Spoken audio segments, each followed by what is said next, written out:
In the year 1878, I took my degree of Doctor of Medicine of the University of London and proceeded to Netley to go through the course prescribed for surgeons in the army. Having completed my studies there, I was duly attached to the 5th Northumberland Fusiliers as assistant surgeon. The regiment was stationed in India at the time, and before I could join it, the Second Afghan War had broken out. On landing at Bombay, I learned that my corps had advanced through the passes and was already deep in the enemy's country. I followed, however, with many other officers who were in the same situation as myself, and succeeded in reaching Kandahar in safety, where I found my regiment and at once entered upon my new duties. The campaign brought honors and promotion to many, but for me it had nothing but misfortune and disaster. I was removed from my brigade and attached to the Berkshires, with whom I served at the fatal Battle of Maiwand. There I was struck on the shoulder by a Jezail bullet, which shattered the bone and grazed the subclavian artery. I should have fallen into the hands of the murderous Ghazis had it not been for the devotion and courage shown by Murray, my orderly, who threw me across a pack horse and succeeded in bringing me safely to the British lines. Worn with pain and weak from the prolonged hardships which I had undergone, I was removed, with a great train of wounded sufferers, to the base hospital at Peshawar.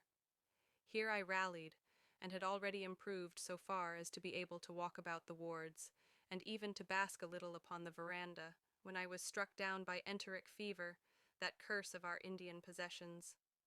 For months my life was despaired of, and when at last I came to myself and became convalescent, I was so weak and emaciated that a medical board determined that not a day should be lost in sending me back to England. I was dispatched, accordingly, in the troop ship Orontes, and landed a month later on Portsmouth Jetty, with my health irretrievably ruined, but with permission from a paternal government to spend the next 9 months in attempting to improve it.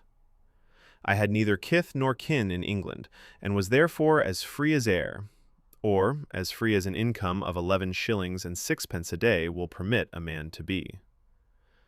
Under such circumstances, I naturally gravitated to London, that great cesspool into which all the loungers and idlers of the empire are irresistibly drained. There I stayed for some time at a private hotel in the Strand, leading a comfortless, meaningless existence, and spending such money as I had considerably more freely than I ought. So alarming did the state of my finances become that I soon realized that I must either leave the metropolis and rusticate somewhere in the country, or that I must make a complete alteration in my style of living. Choosing the latter alternative, I began by making up my mind to leave the hotel and to take up my quarters in some less pretentious and less expensive domicile. On the very day that I had come to this conclusion, I was standing at the Criterion bar when someone tapped me on the shoulder, and turning round, I recognized young Stamford, who had been a dresser under me at Bart's. The sight of a friendly face in the great wilderness of London is a pleasant thing indeed to a lonely man. "You have been in India, I perceive," said he, glancing at my uniform. "Yes," I answered. "I served in the Second Afghan War." "Indeed? Then you have seen service. What brings you to town?" "I have returned to recruit my health," I replied. "I have been sent home by the medical board, and have no one in England to whom I can turn." "You are fortunate in having me at hand," he said. "I am about to leave my post here at the hospital, and I can recommend you to a comfortable situation at a medical practice, if you wish. But first, I must know what your inclinations are. Have you ever considered working in some curious field of scientific inquiry, such as forensic medicine or chemistry?" I shook my head. "Not particularly," I answered. "I am open to suggestion." "Then I know a man," said Stamford, "who may suit you perfectly. His name is Sherlock Holmes." I had heard the name before, of course, but had no personal acquaintance with him. Stamford spoke warmly of Holmes's remarkable abilities as a detective, and mentioned that he had unusual methods, employing logic and observation in ways that were almost unheard of in England. Curiosity, together with the need for occupation, prompted me to meet him. The next day, Stamford took me to the lodgings of Holmes at 221B Baker Street. The moment I entered, I realized that I had never met anyone like him. Holmes was tall, lean, and ascetic in appearance, with sharp, piercing eyes and a quiet, intense manner. He was engaged in his chemical experiments, but he looked up and with a courteous nod invited us to sit. He spoke little at first, but his questions and observations soon revealed a mind of extraordinary acuity. He discussed the latest criminal cases, and his explanations of deduction and observation fascinated me entirely. Holmes explained to me that he had recently solved a baffling case involving murder and theft, employing methods of reasoning far beyond the ordinary. He spoke with a calm, deliberate voice, emphasizing the importance of careful observation and logical inference. Every detail, no matter how trivial it might seem, could hold the key to understanding the crime. I listened with rapt attention, realizing that here was a man unlike any I had encountered before.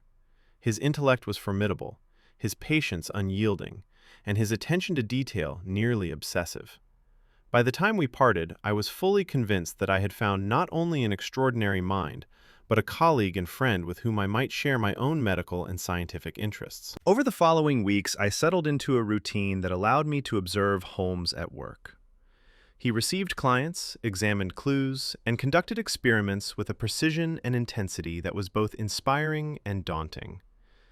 Occasionally, he would pause to explain his reasoning to me, often using examples that were at once astonishing and illuminating. It became clear that Holmes's approach was unique. He combined a breadth of knowledge with minute attention to detail, applying logic in ways that most men would overlook.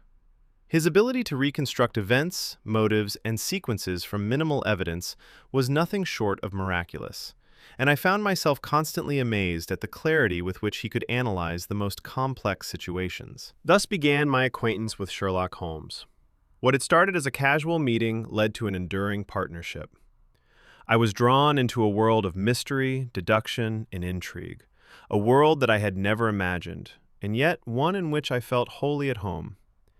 Each case, each puzzle, each seemingly insoluble mystery became a new adventure, and it was clear that my life would never be the same. From that day onward, I was to witness, and indeed participate in, the extraordinary feats of deduction that made Holmes a legend in his own time. And though I could not have known it then, this first meeting at 221 B. Baker Street would mark the beginning of countless adventures, each more intriguing than the last.